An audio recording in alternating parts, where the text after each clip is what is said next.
La afirmación de que todo ser humano busca la felicidad en el mundo de la cultura del hombre es considerado como un tópico. Pero hay que tener cuidado porque ese tópico nos puede llevar por dos caminos. Un camino de felicidad atractiva, pero también un camino de lo contrario a la felicidad. Teniendo un poco de recuerdo de los estudiosos de la felicidad, tenemos que recordar a Aristóteles con su famosa Ética a Nicómaco y, cómo no, a Séneca posteriormente, que los dos van en la misma línea. Mantienen que el hombre, como ser natural, tiende a la felicidad, pero aconsejaban algo muy interesante para la humanidad: reflexionar, pensar cómo orientar la felicidad y la vida para conseguir la felicidad. Cuando pensamos en la vida feliz, tenemos que pensar en cada persona, porque cada persona lo asimila de una manera distinta, busca sus caminos. Ser feliz comporta un estado anímico, un estado afectivo, sereno, agradable, atractivo, porque hay que inventar, pero hay que inventar según cada uno su proyecto de vida. Pensar en un proyecto de vida es pensar en nuestra condición personal, es pensar en nuestra actividad laboral, familiar, en nuestro entorno donde vivimos socialmente y donde nos desarrollamos socialmente. El tema es muy de hoy, muy atractivo, interesante. Por ese motivo, Huellas de nuestro tiempo hoy ha recogido toda esta inquietud que aparece en la vida cultural de la persona y lo va a presentar con este título: Calidad de vida y felicidad social.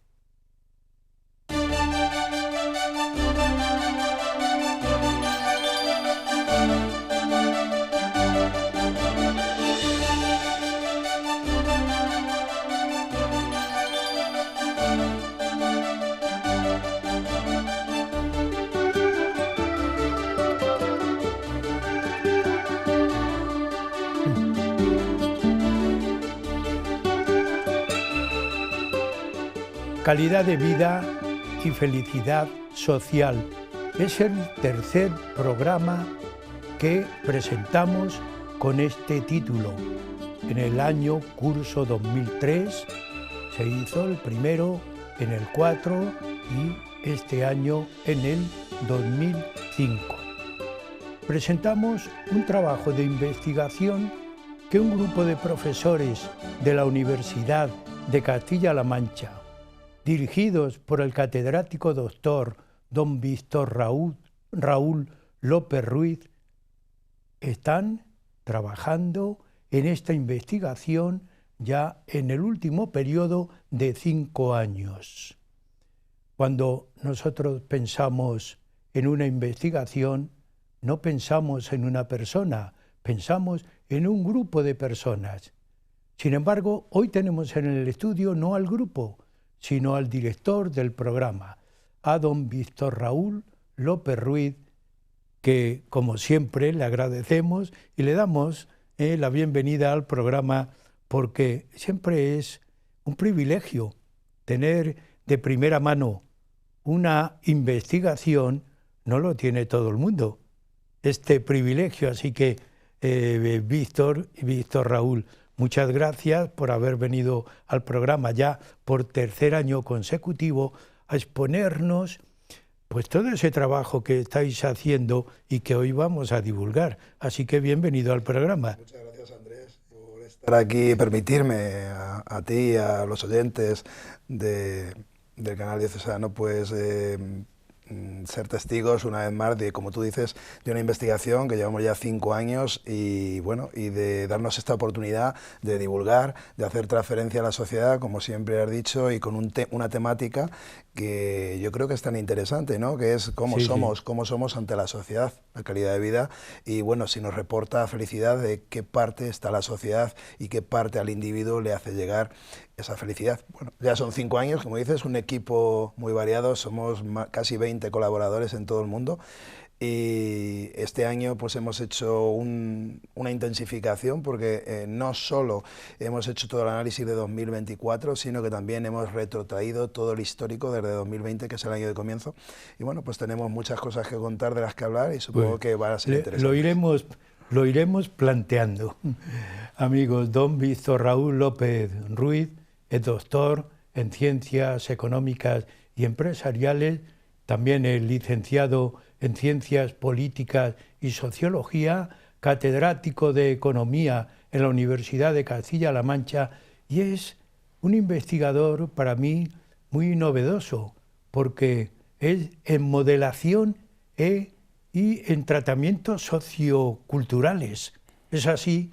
¿Tu investigación va por ahí? Sí, ¿no? Yo creo que tiene un poco culpa, como dices, pues mi formación en este caso, porque siempre me han interesado, aparte del sentido económico, sin duda, en el que he desarrollado toda mi carrera investigadora, el sentido social, ¿no? Como dices, soy licenciado en Ciencias Políticas y Sociología, y siempre me ha interesado tener una foto de cómo es la vida en realidad y de las personas, de los que componen esa sociedad, para poder intervenir, ¿no? Pero intervenir de una manera, creo, acertada, y creo que la herramienta económica es muy grande y muy poderosa, como saben bien nuestros gobiernos. Yo tengo en mi mano la publicación que habéis hecho de estos últimos 5 años. Así es nuestra calidad de vida y felicidad social. Se titula España en el año 2002 hasta la época actual. 2020, perdón, 2024. hasta la época actual. Yo he ojeado, como siempre, feliz, y me he dado cuenta no solamente el trabajo estadístico que tiene, que un especialista en estadística nos diría, han cumplido el índice de fiabilidad, el rango adecuado. Yo también estudié en alguna ocasión un poco de eso. Habéis hecho un trabajo minucioso también en estadística, y esto es para valorarlo. Además de las imágenes, hay imágenes que entran por los ojos, no solamente porque aquí aparece una joven, pero también hay otros, como este, que entra. Toda esta publicación, por supuesto, como profesores de la Universidad de Castilla-La Mancha, a quien lo quiera, lo puede recibir, sí. Se lo podéis enviar, porque esto tiene una lectura muy cómoda. Y yo lo digo, no es como una novela, que hay que leer todo íntegramente, porque si miramos, y ahora mirad diciendo los capítulos, hay capítulos para todos. Sí, hay trabajos para todos. Pues bien, Raúl. La idea... te comento, la idea ha sido pues recoger, como dices, el trabajo minucioso de estos 5 años de una forma condensada en una publicación que, por supuesto, como dices, quien esté interesado en ella se la enviaremos, pero también está publicada online en nuestra página web del Observatorio de Intangibles y Calidad de Vida, que es el centro donde trabajamos o investigamos, y en donde te comentaba que teníamos casi 20 colaboradores ya en todo el mundo. Y bueno, pues simplemente entras a la página web y te puedes descargar todo el libro en un PDF sin ningún coste. Aparte, si lo quieres editado, pues lo tienes también este año, ¿no? Hemos conseguido además esa edición y esa posibilidad, pues aparte de con los fondos europeos, también con una aportación directamente de nuestro gobierno regional, que se ha inmiscuido mucho, ha focalizado mucho nuestro estudio, que luego hablaremos de ello, en el tema de mayores. Le interesaba desde bienestar social esa faceta, y también nos ha ayudado en esto. Hablabas de minuciosidad estadística. Sí, tenemos los principales 4 miembros del observatorio, hay un catedrático de estadística, que es José Luis, desde aquí le saludo, y bueno, pues él tiene mucha culpa de que en nuestros debates, yo también tengo bastante formación estadística, porque soy de econometría, profesor de econometría, es una ciencia que mide la economía, y bueno, siempre hemos tenido ese debate, ¿no?, de conseguir una publicación en la que sí hay una macroencuesta detrás, una macroencuesta nacional, pero que fuera representativa. Eso es lo que siempre se nos pide a los estadísticos, ¿no? Y esa representatividad este año ha sido lograda porque tenemos más de 3.000 respuestas verificadas y luego un análisis piloto para mayores exclusivamente dentro de la Junta de Comunidades, como te decía, de casi 700. Es decir, si unes, tenemos 4.000, prácticamente 4.000 respuestas en toda España, con lo cual es una encuesta que cumple con el criterio, con el rigor científico. Efectivamente, la fiabilidad se puede cifrar del 1,7, me parece, por ciento de error, con lo cual es bastante bajo, ¿no? Estamos por debajo del 2%. He ido viendo, tiene un índice de fiabilidad muy alto, aceptable. Aceptable, eso es. Y bueno, pues, nuestra idea es aún mejorarlo, si puede ser, ¿no? Una idea general, Raúl, para introducir la idea, bueno, ha sido tratar de medir la calidad, lo que se conoce en términos científicos, calidad de vida. Nosotros, en términos divulgativos, hablamos más de felicidad social. ¿Qué es esto de la felicidad social? Bueno, pues, o la calidad de vida social, pues es el individuo, al estar en la sociedad que le toque vivir, en nuestro caso el estudio es España, por saber desde determinadas parcelas cómo le afectan para su bien, ¿no? ¿Cuáles son las parcelas básicas de un individuo? Pues la más cercana a él, o sea, la familia y la comunidad, donde está la residencial que le llamamos, la laboral, que al final todos, y eso está más que demostrado en estos 5 años, quien trabaja es más feliz que quien no lo hace, y viene siendo así un tópico, y bueno, en la literatura científica también es así, y bueno, como te decía, ese perfil residencial, ese perfil laboral, hacen que en conjunto con esa situación familiar, esas 3 esferas del lugar donde se vive, con quién se vive y cómo se trabaja, hacen un mix a través de casi 50 preguntas que incluimos, pues para considerar si alguien tiene una alta calidad de vida o no. Pues ese es nuestro fin. ¿Con qué fin? Pues con el fin de poder intervenir, como te decía antes. Si sabemos que nuestra sociedad está fallando, no tanto a lo mejor que estemos 3 décimas como este año por debajo del año anterior, 2024-2023, sino, por ejemplo, qué le ocurre o cuáles son los grandes males para nuestra sociedad. Bueno, pues hay un corte, hacemos determinados cortes por edad y ahí podemos ver que, ahora hablaremos si quieres de ello, un tema este año básico que hemos incluido y que no vamos a dejar es el tema de la soledad no deseada. Pues resulta que la soledad no deseada, para quien nos esté escuchando, es la necesidad en cantidad y en calidad de tener suficientes relaciones, ¿no? Bueno, pues resultaría a priori pensar que son nuestros mayores los que tienen el problema. Bueno, Andrés, pues si te digo que en gran medida ese problema no solo lo tienen nuestros mayores, que también, sino nuestros jóvenes, pues hay un problema grave, yo creo, porque si los menores de 30 años, o sea, la juventud, la que está iniciando su vida laboral, la que se está iniciando socialmente, está desubicada socialmente, y ahí hay mucho problema de redes sociales, etcétera, que podemos hablar también, pues algo no va bien. Y eso se lo tienen que hacer ver quien nos dirigen, quien toma las decisiones, porque esa juventud no va a llegar a buen puerto si esto sigue así. Y además esto no ha pasado años antes, ¿no? Entonces ese problema, por ejemplo, se identifica de esta manera, ¿no? Y eso es lo que tratamos de hacer, identificar problemáticas, aparte de saber cómo somos y cómo estamos, que lo bonito está genial, pero el problema de fondo es conseguir ver lo que está bien y lo que está mal. Y ahí podríamos ver en una transparencia que tenía, bueno, en un gráfico muy claro, se puede ver qué está bien en nuestra sociedad española, qué es lo que, digamos, es lo adecuado, las ventajas que tenemos, y qué está mal. ¿En qué está mal? Digamos, ¿qué es lo peor? Bueno, ya te he dicho una de las cosas, que es el tema de la soledad no deseada, que en general, uno de cada 4 individuos dice que tiene problemas, pero entre nuestros mayores y entre algunos jóvenes llega a 2 de cada 4. Es un disparate, es muchísimo, ¿no? Que dicen haberse sentido solos y no haberlo deseado en 2024.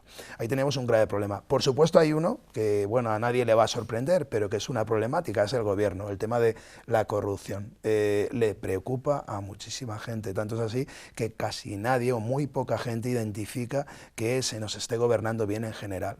casi el 70% vemos aquí que lo puntúa o lo suspende, ¿no?, al tema del gobierno.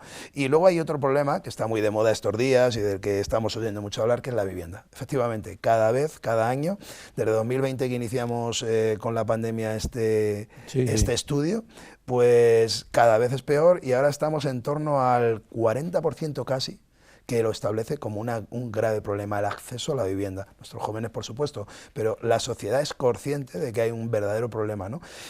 Estos serían los temas. Luego hay otros, como el tema de discriminación de género, discriminación por edad, bueno, que son algo menores, ¿no? Pero ahí los tenéis y podéis verlos, por no extenderme demasiado. Digamos que me he detenido en los mayores. ¿Y qué tenemos en la parte buena? En la parte buena, efectivamente, tenemos bastantes cosas como país y nos podemos sentir orgullosos de ellos. Una es el tema de las infraestructuras telemáticas, el acceso a la conectividad, es decir, el acceso a Internet. Todo esto está muy bien valorado, ¿no? Incluso la educación, el sistema educativo y el sistema sanitario. Siempre ha sido así y es verdad que sigue siéndolo. O sea, la gente tiene muy buena opinión de cómo se puede acceder a la educación y cómo funciona nuestro sistema educativo hasta la universidad. También el sistema sanitario. En otros momentos fue mejor, en la pandemia se puntuaba incluso mejor, pero hoy en día sigue siendo uno de los grandes, digamos, de las grandes ventajas dentro de nuestra sociedad. Los factores son muy interesantes, sí, pero tenéis un abanico amplio, ¿eh? Sí, bueno, te decía, son casi 50 factores los que tratamos de medir y cada vez, bueno, muchas veces estamos... La pena para nosotros, el problema es que muchas veces no podemos cansar demasiado al encuestado en preguntarle demasiadas cosas, porque al final no nos contestaría, ¿no? Entonces, bueno, digamos que estamos tocando techo, no podemos desarrollar muchas más preguntas, aunque serían inherentes a todo el tema social, pero yo creo que son suficientes para, como te decía, ver claramente cuáles son los pros y los contras en nuestra sociedad. Y para esto que me preguntabas, ¿vale este estudio? Claro que vale y mucho. Como decía, con casi menos de un 2% de error, estar diciendo los porcentajes en los que la gente, y son muchos los que han opinado, creen que funciona su país o su sociedad o no lo hace. Bien, pues vamos a continuar analizando por grupos cómo sale el estudio. De acuerdo. Y empieza por donde hayáis iniciado el trabajo. Bueno, pues por grupos tenemos 10 clasificaciones, son muchas. No voy a entrar en todas, voy a entrar quizás en las más importantes para que, si quieres, hablamos de alguna de ellas. Una, voy a dejarme la más extendida para el final. Una podría ser por dónde se vive, ¿no? Hemos hablado del lugar de residencia, ¿dónde vivimos? ¿Dónde? En dos sentidos. Espacialmente, es decir, en qué provincia de España está tu residencia. Y en el otro sentido es, ¿vives en ciudad o vives en zona rural, ¿no? Y esto al final te genera un cambio en tu calidad de vida, es decir, tú eres más, dicho de alguna manera para que me entienda el público, tú eres más feliz si vives en una ciudad o si vives en un medio pueblo, rural, ¿no? En un medio rural. Pues este año, una vez más, y además claramente, la calidad de vida social argumentada, bueno, lo que generamos luego es un indicador con los factores principales, o sea, sacamos los factores como has visto, a partir de esos factores modelamos y creamos un indicador, modelamos con un modelo matemático y creamos un indicador que compone o hace un mix de todas esas cosas que hemos dicho que funcionan, ¿no? Bueno, pues los niveles más altos están en las zonas rurales, en concreto los pueblos, depende del factor, pero hasta los menores de 1.000 habitantes también hay muchos factores positivos, pero la mayor parte estarían entre de 1.000 a 100.000 habitantes y quedémonos entre los de 1.000 a 5.000.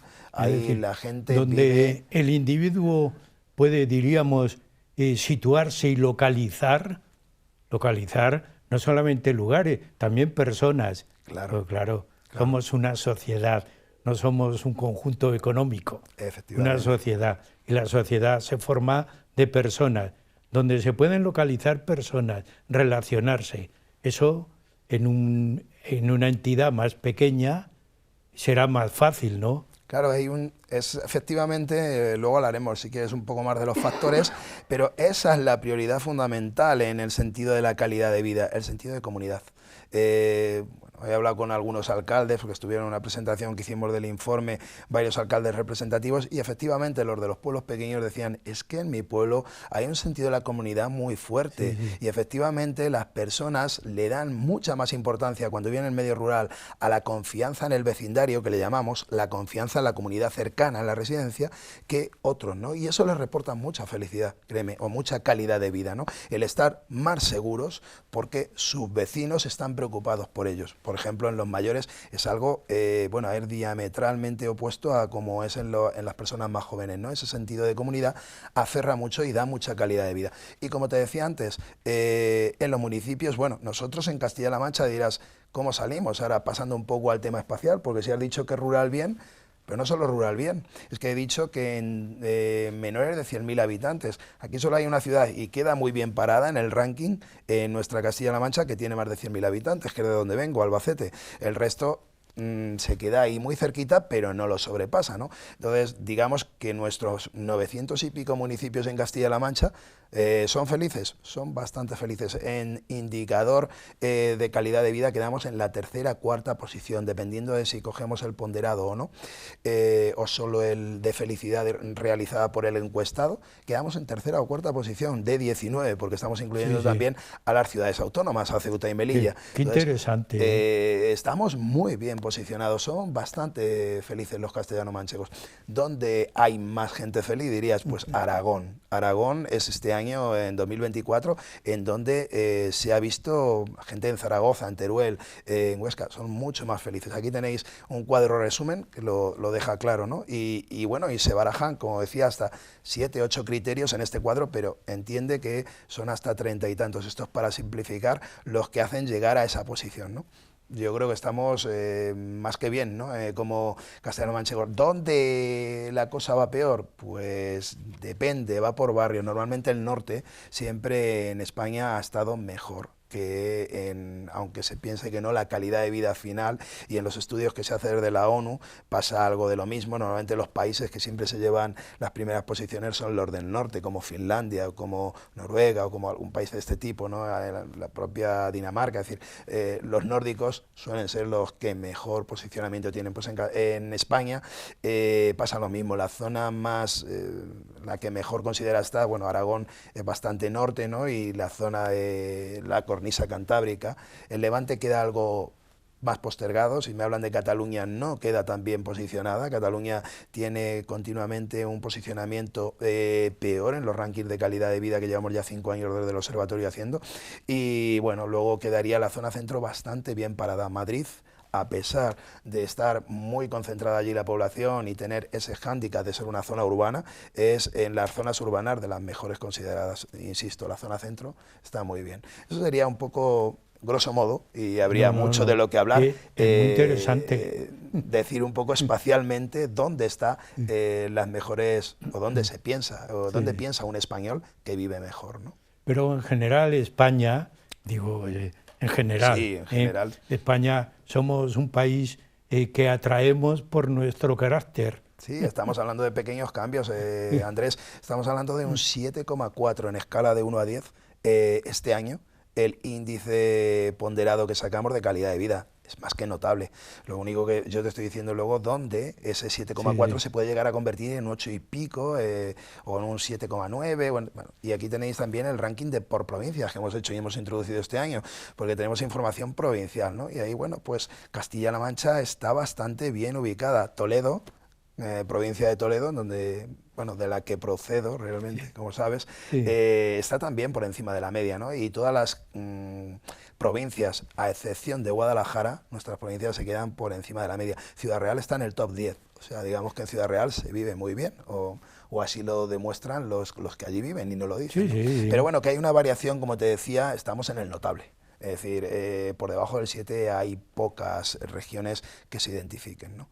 Con lo cual tenemos una muy buena calidad de vida, 3 décimas por debajo de la de 2023, es decir, el año ha retrotraído un poco ese pensar que vivo bien, en donde también está la situación económica, que a lo mejor ha tenido algo que ver, también está, como te decía, la zona de trabajo, bueno, pero definitivamente creo que más o menos estamos bastante similar a 2023 y como país podemos presumir de estar en una muy buena posición. Y estamos hablando justo de 2024.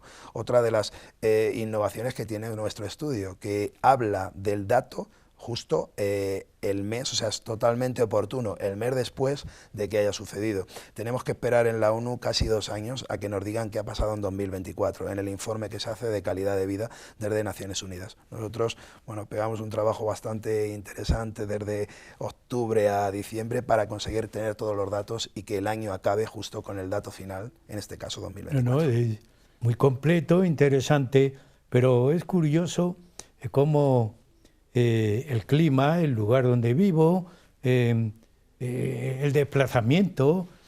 Muy importante también, lo dices, el tema de la accesibilidad, el transporte público, eso está muy bien valorado en nuestro país. Claro, ahí ha habido políticas, muchas políticas del gobierno que se traducen en una buena reflexión, ¿no? O sea, los jóvenes tienen un acceso bastante adecuado al transporte público y bueno, eso hace que en las grandes ciudades pues se esté a favor de vivir en una gran ciudad por eso, porque se les facilita el desplazamiento, ¿no? Cosa que en las pequeñas poblaciones ahí digamos que tenían un poco la desventaja, ¿no?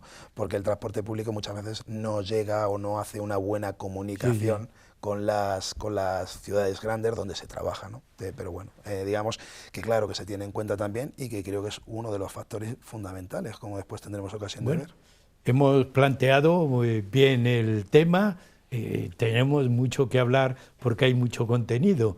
Yo cuando he ojeado, he sacado por aquí mucho tema que iremos viendo. Así que llegamos a la mitad del programa, todavía nos queda mucho tiempo para comentar hechos notables que en el estudio he visto que tenéis. Amigos, un pequeño descanso y seguimos con ustedes en el programa Huellas de nuestro tiempo.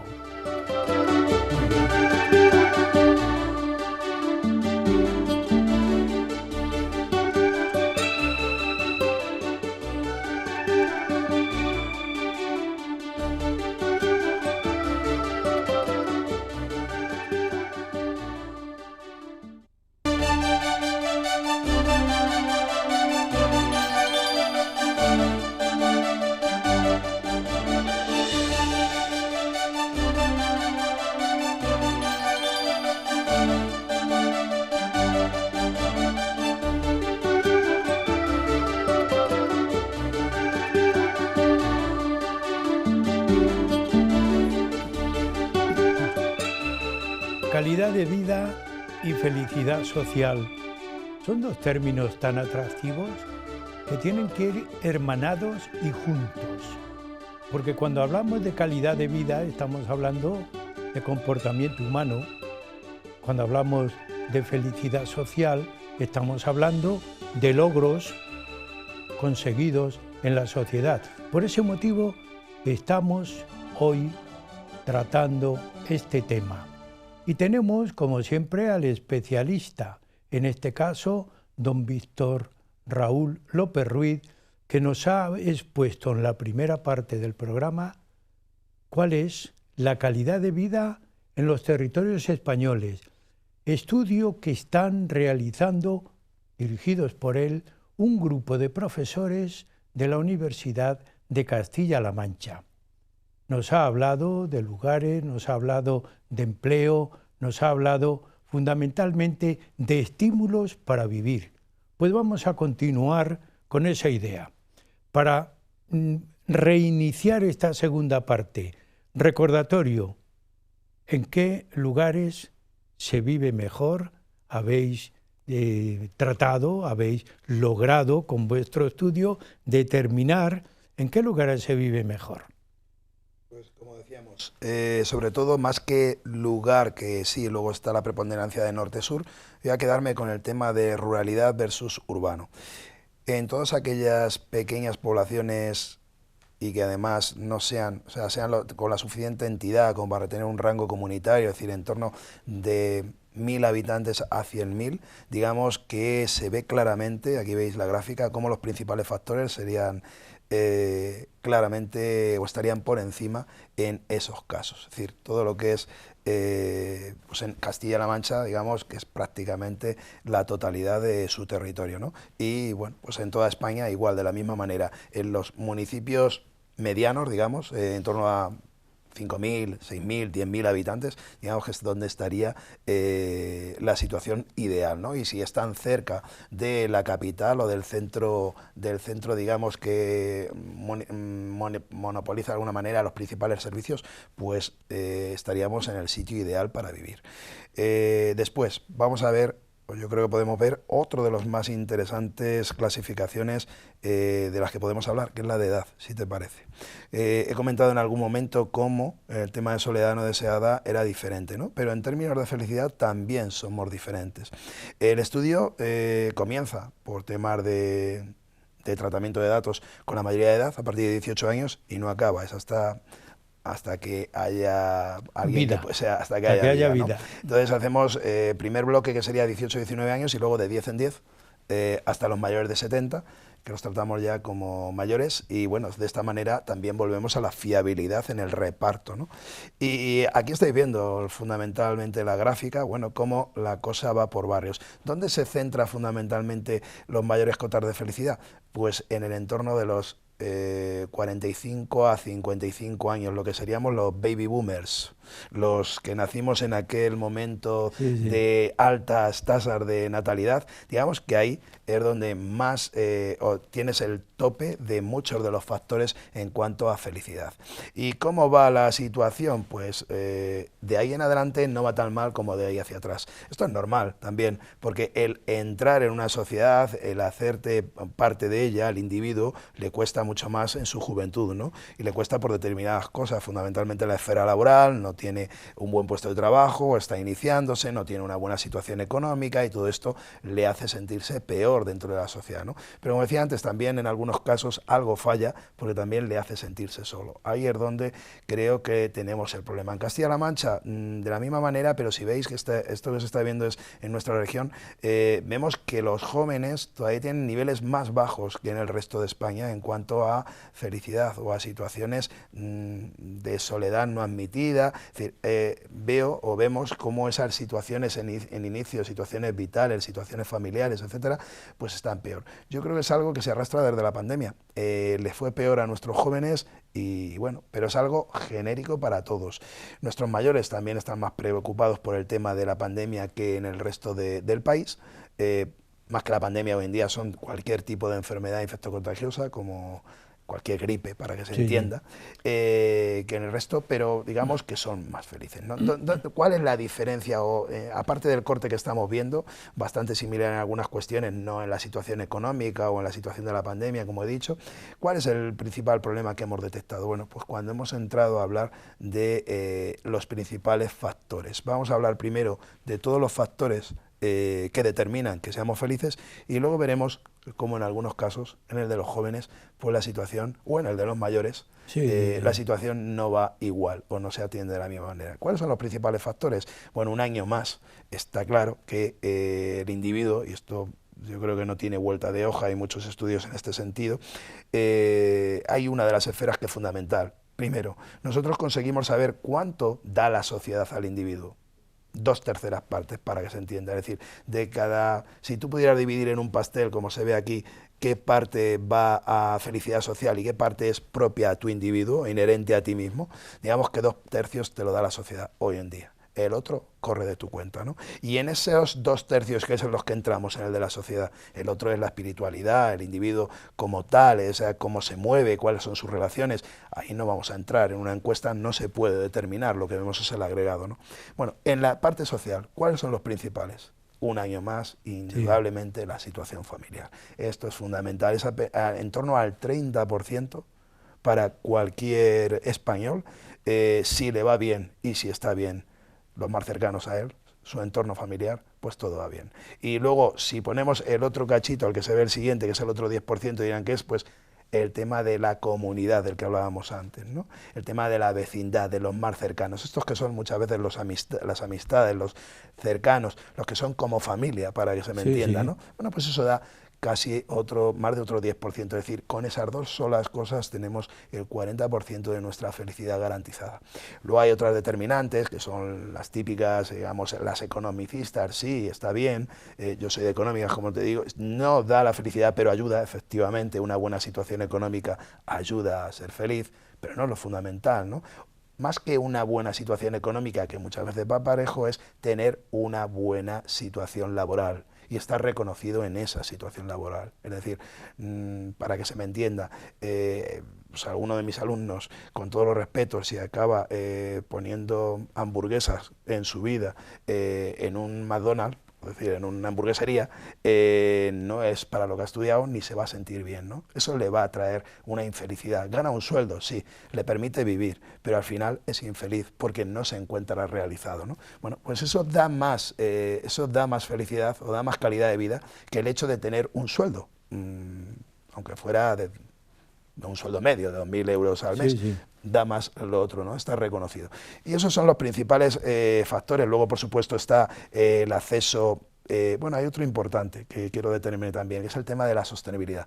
Nuestra sociedad poco a poco ha ido variando y en torno a un 15% de nuestro efecto lo da, y sobre todo para la gente joven, el tema de ser sostenible o tener un desarrollo sostenible, o creerlo al menos, ¿no? Todo el tema del reciclado, de que haya espacios verdes en tu ciudad o en tu pueblo, de que tú puedas disfrutar del medio ambiente sin contaminarlo, esto también te hace bastante feliz. Y sobre todo, insisto, aquí hay una diferencia, y ya si quieres entramos en eso, entre cómo lo ven los jóvenes y cómo lo ven los mayores. Los jóvenes le dan mucha más importancia y cada vez más a esta faceta de sostenibilidad o desarrollo sostenible que la gente mayor. La gente mayor le da mucha más al tema de la comunidad y a la situación familiar que los jóvenes. Del apoyo, diríamos. Efectivamente, al sentido de comunidad del que hablábamos antes, efectivamente. ¿Dónde apoyarnos?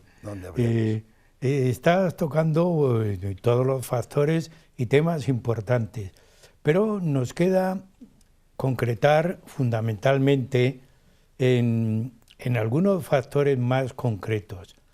Vivimos en una sociedad de gran comunicación. Estamos no comunicados, supercomunicados. Excesivamente a veces, sí. Diríamos que cada parte de nuestra existencia está en comunicación, exagerando un poco el tema. Sin embargo, nada más solo está la persona en una sociedad de grandes bloques humanos y no tener relación con ninguno. Totalmente, Andrés. Eso bueno, nosotros lo hemos definido... Es una, diríamos, soledad tan psicológica. Dice, no me he encontrado más solo que cuando he paseado por la gran calle de la mayor ciudad del mundo y no podía decir buenos días a nadie. Iba todo el mundo así, ¿no? Con el móvil y con... Efectivamente, ahí tenemos... Lo hemos trabajado mucho y estamos muy interesados en ello. Desde la Junta de Comunidades agradecemos esa facilidad que se nos ha dado para investigar en nuestra región con los mayores, pero es que hemos encontrado justo lo que tú dices, no solo el problema de mayores, sino el problema de los jóvenes. A esto le llamamos vulnerabilidad digital. Y hay dos cosas. Por un lado está la vulnerabilidad digital debido al edadismo digital, es decir, una persona mayor se siente rechazada y cada vez el rechazo es mayor y lo hemos cifrado, lo tenemos cuantificado y en Castilla-La Mancha tenemos valores elevados, sobre todo para, voy a dar el perfil, si se quiere, mujer, viuda, mayor de 80 años, ahí está muy enfatizado este problema. El problema de edadismo digital, ¿qué es? Que te sientes apartado del resto de tu sociedad porque te ves, entre comillas, analfabeto. Y no te lo ponen fácil y no te dejan acceder. Te crea una barrera. A la persona mayor se le crea muchas veces la barrera. Por esto es bueno que hagamos este análisis, porque ahí estamos diciéndole, en este caso al gobierno regional, tenéis que intervenir, tenéis que hacer estrategias que me consta que lo están haciendo y lo están haciendo bien, en el sentido de introducir a la persona, no a que sepa estar en redes sociales, a lo mejor eso no, pero sí a que pueda facilitarle la situación para acceder a un banco, a su cuenta corriente, por ejemplo, ¿no? Perdona, estoy contigo, no hace falta enseñarle la tecnología, sino cómo afrontar el día a día, situaciones. o cómo abrirle un WhatsApp para que pueda ver en vídeo a su hija. Porque eso a ella le va a dar mucha más cercanía, a ella o a él, bueno, estaba en el perfil, ¿no? A ella o a él le va a dar mucha más cercanía y va a tener ese sentido de comunidad, ¿no? Ahí es donde está el problema, ahí es donde está la intervención, y yo creo que es muy necesaria. Pero luego tenemos el otro problema, que es el que a mí también me preocupa mucho. Yo tengo 2 hijas, como sabes, lo hemos comentado alguna vez, en esa edad, menores de 30 años, que crean el otro problema, el exceso de, el estar siempre expuestos, les crea otro problema, que es la barrera social, la barrera de si no estoy ahí a la última, no estoy. Crearse en una situación de que no tienen relación a pesar de que las tengan todas. Y ese bullying social se convierte en un problema que le genera soledad y le genera ansiedad y le genera una serie de problemas que nosotros cuando éramos jóvenes no teníamos. No sé qué pasará con esas personas, pero son muchas y son jóvenes. Y ese es el problema que muchas veces vemos, nosotros lo determinamos y lo medimos. Está ahí el problema, no es solo escribirlo en un papel, no, estamos extrayendo. Y no digamos cuando tienen problemas de género, porque este año hemos introducido el tema de los no binarios. Bueno, pues esos, no te puedes imaginar, se pasan más del 50% las problemáticas que se les generan por situaciones de bullying y de soledad no deseada. Tenemos problemas, hay que intervenir ahí, porque estos son jóvenes, y tenemos problemas, hay que intervenir con los mayores, porque se sienten con una barrera que no les deja intervenir en la sociedad. Sí. Pero esa barrera no es solo que no sé manejar mi cuenta corriente, sino que no sé, cuando me llama mi hija o mi hijo, pues no puedo ni verla, ¿no? Y está demostrado que si tú en una pantalla grande o al menos en un pequeño terminal, en un móvil, ves a tu hija y puedes hablar con ella en una videoconferencia, eso te va a generar pues una sensación de compañía mucho más allá, a tu hija, a tu hijo, a tu sobrino, a tu primo, a quien, es decir, a tu cercano, a tu amigo, para quedar con él. Esa ayuda tecnológica sí que puede hacer mucho por las personas mayores, y ahí yo creo que se está interviniendo y se está haciendo bien, pero está determinado. Desde aquí hemos determinado el problema y existe, como te digo, y lo tenemos totalmente perfilado, y aumenta exponencialmente a partir de los 75 años. Estamos hablando de soledad, de tecnología, pero estamos hablando del gran problema que por lo menos en España hay. Cada vez hay más mayores. Utilizo claro. Más y mayor. Claro. Cada vez hay más. Porque la vida pues también se alarga, la sanidad está más al alcance de todo el mundo, más enriquecida, queramos o no queramos, cuando hoy se hace un análisis de alguna patología, casi se descubren todos los parámetros o todos los factores que aparecen en ese parámetro. Es decir, esto tenemos que reconocerlo. Se prolonga la vida, pero también crea yo antes hice alusión a Aristóteles y a Séneca. Fundamentalmente Séneca era un estoico. ¿Hay que enseñar estoicismo? Es una pregunta que yo me he hecho muchas veces. Séneca fue español. ¿Hay que enseñar estoicismo a los mayores o ya han sido muy estoicos? Pero hay que enseñar a la sociedad. Ya le dejo al estoico, a la sociedad. Hay que enseñarle o exigirle a la sociedad cómo tratar a los mayores. Es un problema que viene desde Roma, que no es nuevo. Aquí en estos estudios hemos tenido la dicha de tener también a un especialista que nos habló de cómo trataban a los mayores en Roma. Es decir, que no es nuevo el problema. No. ¿Cómo lo habéis trabajado vosotros? Nosotros, el tema del tratamiento de mayores, por supuesto, que tenemos varias iniciativas o varios factores que hemos determinado. Primero, el mayor en general es bastante más feliz que el joven, como he dicho antes. Entonces, yo como economista creo que es un recurso a aprovechar, y como mayor que voy a ser pronto, ¿no? Tenemos muchos mayores, efectivamente, pero el mayor además vive bien y sabe que vive bien en general. Pues aprovechémoslo. démosle facilidades para que siga interviniendo en la sociedad. Y además una de las estrategias que planteamos, hagamos, esto sé que se está empezando a hacer, hay un par de ferias de mayores que van por esta línea, hagamos intervenir a esas dos partes, a esos dos polos que parecen tan expuestos y que en otros momentos han estado tan cercanos, los jóvenes con los mayores, porque les van a ayudar, los jóvenes les van a quitar la barrera.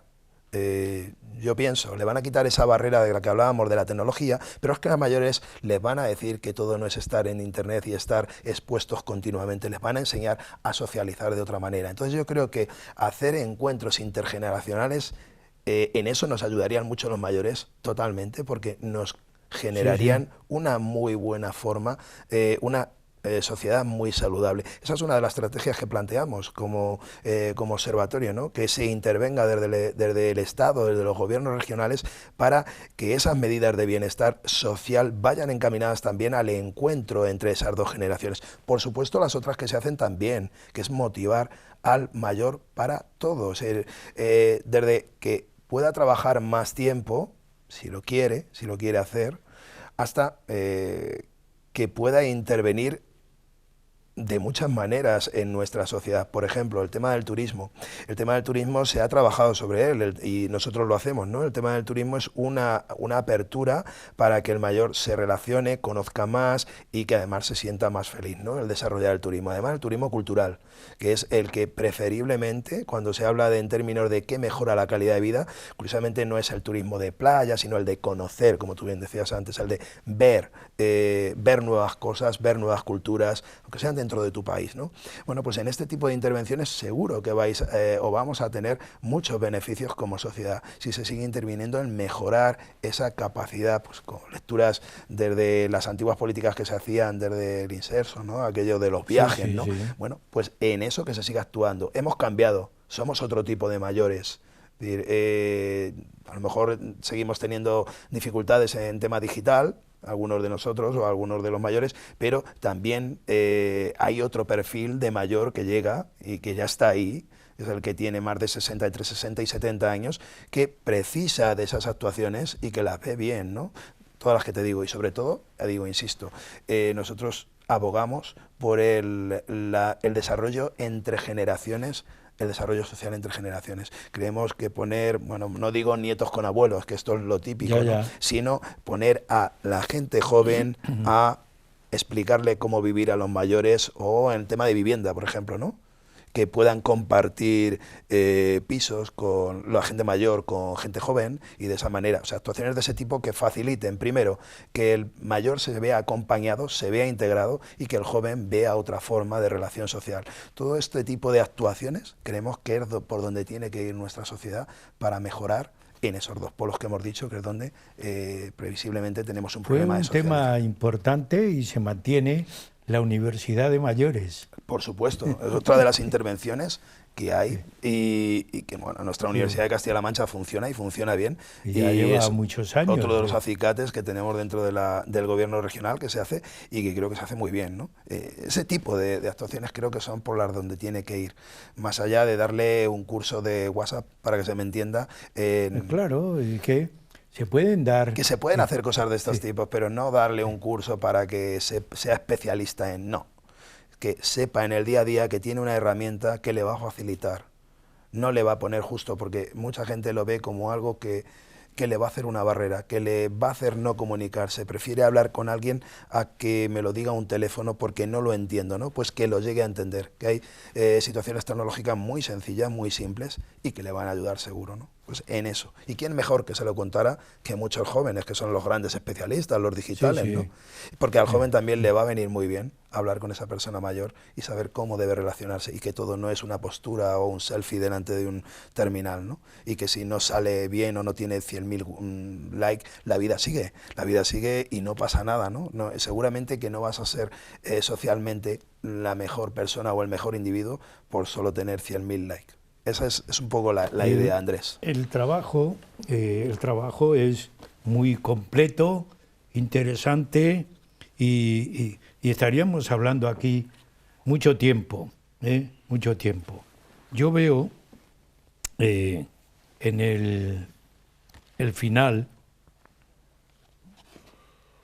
A ver, donde tenemos...